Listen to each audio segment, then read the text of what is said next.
Ja, zegt u het maar, ja. Dokter, ik zit bij u. Ja. Maar Niet, hè? je belooft dat je niet zult lachen, hè? Nee, er wordt hier niet gelachen, hè? Ik zal eens kijken.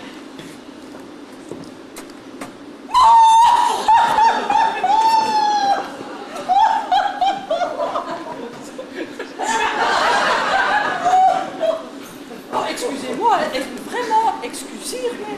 Maar buiten dat dan, wat is het probleem? Hij is helemaal opgezwollen.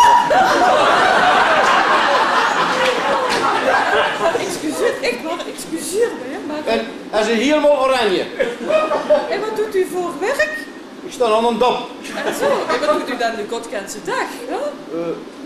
Pornofilmpjes bekijken. En paprika chips eten. Ja, nog dan vanaf morgen zoute chips, alsjeblieft. En dat was middag. Oh, mijn koppen. Ja, mevrouw, meneer. Ja. Komt u maar. En? Is het dan niet gelukt? Oh, wonderbaarlijk, dokter. Alles. En wat denkt u zelf? Waarom lukt het dat hier wel en thuis niet, hè? Dat is niet moeilijk, hè, dokter. Ik hoorde dat was een zittere vent te wonen. Maar maakt als een zit een vrouw te wonen. Een hotel dat kost 100 euro. En hier zijn wel op 22 euro gesteld. En we trekken ook niet van de zin.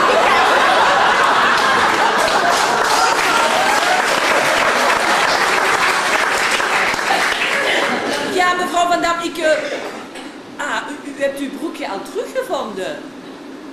Bij de tandarts.